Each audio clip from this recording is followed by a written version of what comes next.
Hello guys, have a good day. Yan po yung niluto natin nung isang araw. Yan yung mga ingredients guys.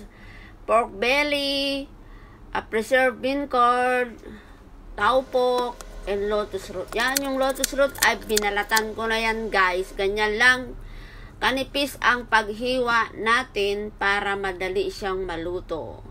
Yan guys yung mga ingredients niya. Okay? Ready to cook na. Yan. Alinis na yan guys. At magpainit kayo ng kawali. Lagyan ng konting oil. Cooking oil.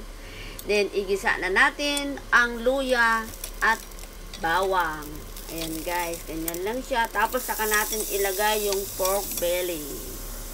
And then stir natin. Tapos lagyan natin ng cooking wine. Yung cover ng cooking wine ay kalahati lang noon.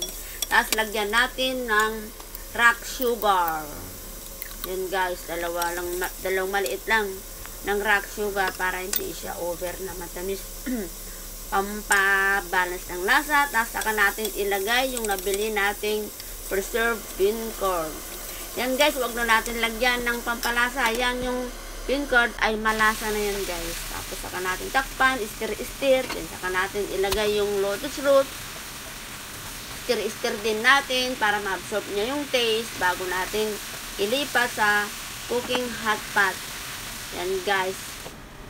Ayan, takpan natin ulit. Then, saka natin i-transfer doon sa cooking hot pot. Pero bagong lahat, stir muna natin. Ganyan lang guys. Yan. Tapos, ganyan lang siya muna. Tapos para ma-absorb niya lahat ng mga taste. Matakpanan guys. Saka natin i-transfer sa cooking hot pot. Tapos lagyan natin ng tubig. Saka natin nilagay yung bay leaves, star anise. Tapos takpan hanggang sa lumambot. Yan. Pag lumambot na, yan na guys, lumambot na. Saka natin ilagay yung taupok. Yan yung tokwa, kumbaga sa Tagalog. Pero frying ano yan, frying bean curd. Pero nilinis ko yan at pinigipiga natin para maalis yung excess oil niya. At hiniwa natin ng kalahati. Yan. Takpan muna natin para maluto din yung taupok.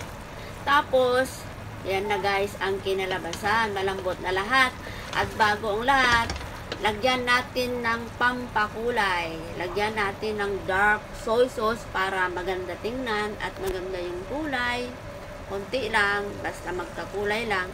Kasi malasa na yung niluto natin guys. Yan guys, stir natin para ma-absorb niya yung dark soy sauce na sa buong niluto natin. Then, ilagay na natin sa plato mamaya. Yan, ready to eat, ready to serve. Yummy, yummy. In our tummy. Yan guys, ang aking niluto ng isang araw kasabay ng manok. Thanks guys for watching. Please follow more and subscribe. Thank you. Bye bye. See you in my next